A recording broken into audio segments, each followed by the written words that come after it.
여러분 안녕하셨습니까? 양영태 TV의 양영태입니다. 오늘은 2021년 7월 14일 수요일입니다. 이동훈 최재형 감사원장이 며칠 전에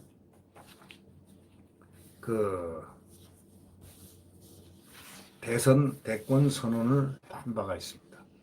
최재형 전 감사원장 상당한 지금 시선을 집중하고 있는데, 이 최재형 최측근이 이준석을 만나서 입당을 논의했다는 그런 기사가 나왔습니다.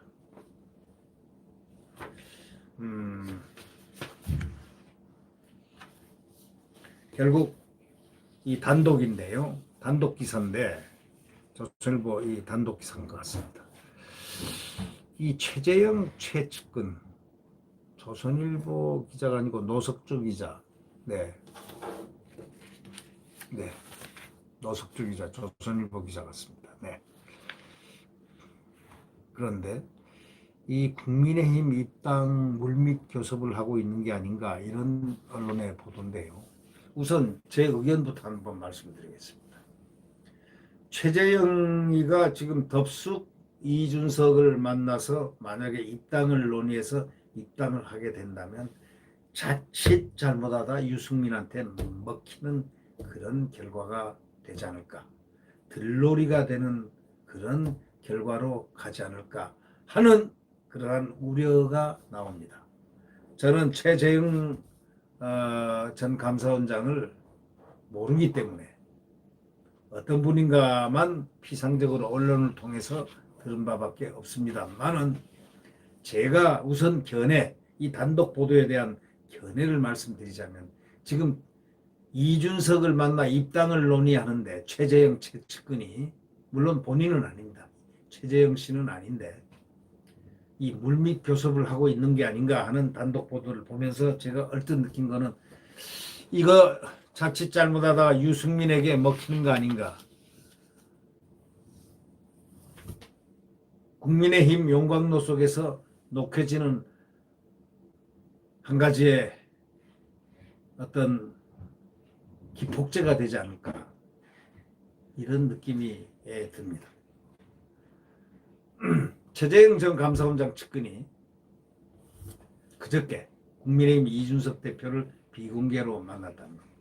그래서 입당 문제를 논의를 한 것으로 알려졌는데, 이 최 전 원장이 국민의힘 조기 입당을 염두에 두고 물밑 교섭에 들어간 건데, 그는 이 대표에게 직접 전화를 걸어가지고 조만간 만나자 이렇게 얘기를 했다는 겁니다. 그래서 14일에는 국민의힘 대외 협력위원장인 권영세 의원을 만나게 돼 있습니다. 이런 가운데 윤석열 전 검찰총장을 만난 진중권 교수가 이런 얘기를 했습니다. 윤 전 총장이 국민의힘에 당장 들어갈 생각은 없는 것 같다. 최 전 원장은 윤 전 총장보다 빨리 국민의힘에 입당해서 당내 기반 마련을 나서려는 반면, 윤 전 총장은 중도층으로 외연을 넓힌 후에 국민의힘 입당을 포함해서 야권과 연대하는 쪽에 무게를 두고 있다는 관측이 지금 나오고 있습니다. 다시 말하자면 윤 전 총장은 몸집을 키워서 중도층이라든가 이 상대층의 국을 전부 다 이렇게 흡수하는 이러한 강화된 그런 상황에서 나중에 한 11월 달쯤 돼서 국민의힘에서 경선에 이긴 사람과 함께 단일화 경선을 치르면 되지 않겠냐 하는 말들이 지금 나오고 있습니다. 그것은 윤석열 측에서 나오는 말이 아니고 그렇게 관측하는 관측자들의 입에서도 나오고 있습니다. 김종인도 그렇게 얘기를 했습니다. 언론도 그런 방향을 얘기하고 있고, 지금 진중권 교수도 윤 총장을 만나고 난 다음에 느낌을 그러한 느낌으로 얘기를 하고 있습니다. 그렇다면 그 무게는 바로 당장 입당하지 않는다, 국민의당에. 입당하지 않는다와 입당하지 않을 수도 있다. 그래서 마지막에 가서 국민의힘 당에서 나온 경선 승리자와 함께 경선을 하게 된다. 라는 그런 도식을 지금 관측자들이 말하고 있는 겁니다. 그런데 이 최재형 전 원장 측근 인사는 이렇게 얘기했습니다. 지난 10일 이 대표 만나가지고 그가 구성하는 대선 경선 일정 또 전략 등에서 설명을 들었고 또 최 전 원장이 입당할 경우에 어떤 활동을 할 수 있을지에 대해서도 이 대표 의견을 들었다 이렇게 말을 했습니다. 이 대표는 이 인사에게 하루라도 빨리 입당하는 게 좋겠다 이렇게 얘기했다고 하고 또 이 조선일보하고 통화에서도 뭐라고 했냐면 최 전 원장에게 정치적 조언을 하는 분을 만나 여러 사항을 논의한 것은 사실이다라고 말을 했습니다.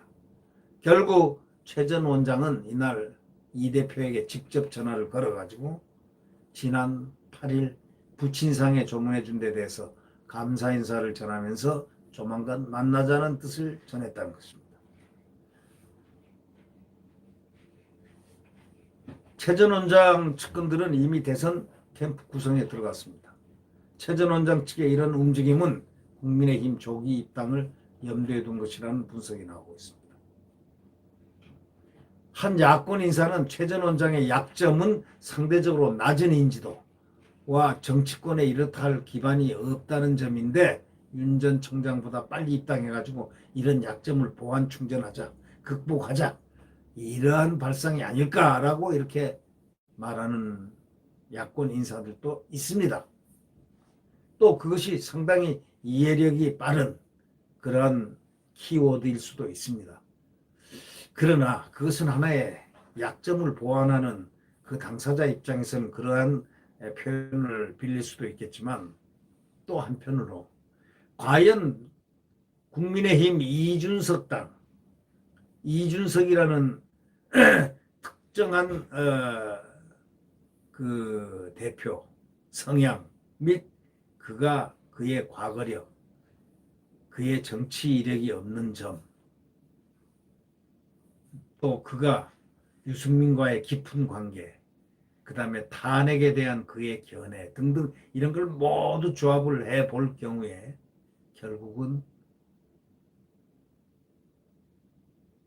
최재형 감사원장 그 순수하고 상당히 그 아름다운 미담의 주인공으로도 알려져 있고 또 단호한 참 국정 또 애국적인 그의 견해와 또 그의 부친의 이야기 등등 해서 많은 대선에 장점이 있는 훌륭한 대선 주자감에도 불구하고 일단 국민의힘 용광로에 들어오는 순간 자칫 잘못하면 녹아버리는 게 아닌가.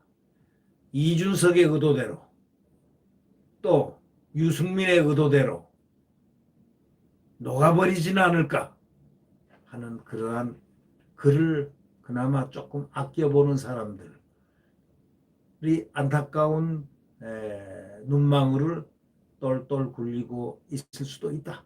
이런 얘기를 제가 해드립니다. 최 원장은 정당 정치가 아니고는 대의민주주의를 하기 어렵다는 생각을 분명히 하고 있다고 김영우 전 의원도 밝혔습니다. 최 전 원장이 입당을 굉장히 심사숙고하고 있다는 말을 전언을 했습니다. 그러니까 결국 입당을 하리라는 그러한 예상이 지금 상당히 짙습니다만은 입당할 경우에는 그러한 리스크도 감수를 해야 되지 않겠느냐라는 생각도 한번 해봅니다.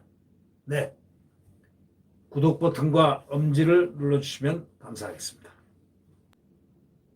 지금 이제 대선이 7, 8개월밖에 안 남았습니다. 국민 여러분들은 딱 한 가지입니다. 지금 야당의 잠룡들이 많습니다. 벌써 10몇 명입니다. 이 대선 주자, 대선 선언을 하신 분들이 많습니다. 또 박진희 의원도 어저께 선언을 했습니다. 다 훌륭한 분들이 많습니다.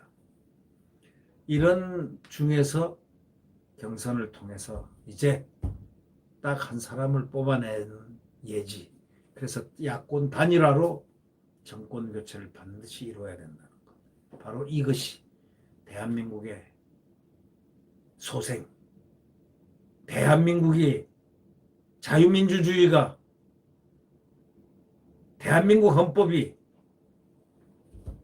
아프게 살아왔던 그 모든 것을 청산하는 그러한 새로운 태양이 내일 새벽 다시 떠오를 겁니다. 네. 여러분 강건한 하루가 되시길 바랍니다. 안녕히 계십시오.